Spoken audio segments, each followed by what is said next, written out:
miarabanao tokatrano indray manaraka ny televizionna malagasy amin'ity fa 7 volana aprily 2020 sy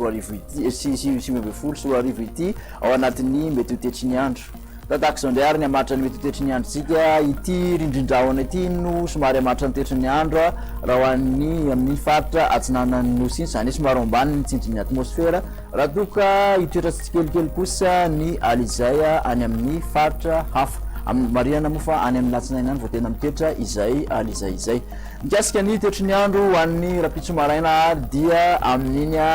faritra vatovavy fitovinany sy atsinanana iny no ahitana orana tandrifindrahona ny maraina tahaka izany koa amin'iny morotsiraky ny faritra Boeny sy Sofia iny somary ahitana orana ny vao maraina izany hoe manodididina ny amin'ny telo ora eo kosa raha hoan'iny ilana atsinanana Analamanga iny sy amin'iny Mangoro iny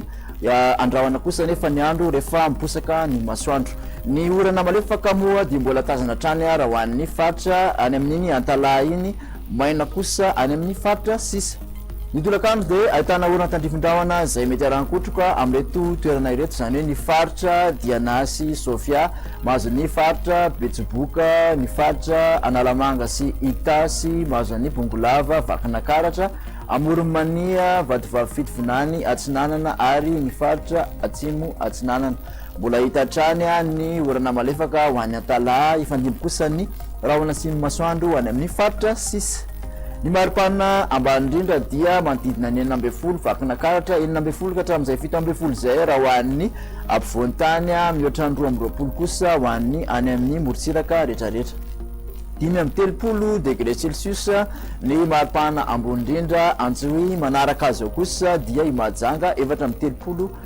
degré Celsius manodididina ny 20 degré Celsius raha hoan'ny aty amin'ny faritra ampovoan-tany raha toka 20 katramin'ny 30 eo raha hoan'ny morotsiraka rehetrarehetra mikasika ny toetry ny andro hoan'ireo tanàn-dehibe ivelan'ny Madagasikara indray dia any Paris sy Johannesburg ary Bangkok no ahitana orana tandrifindrahona izay mety arankotroka andrahona kosa ny andro raha hoan'ny Milan ifandimby andrahona sy masoandro raha hoan'ny Johannesburg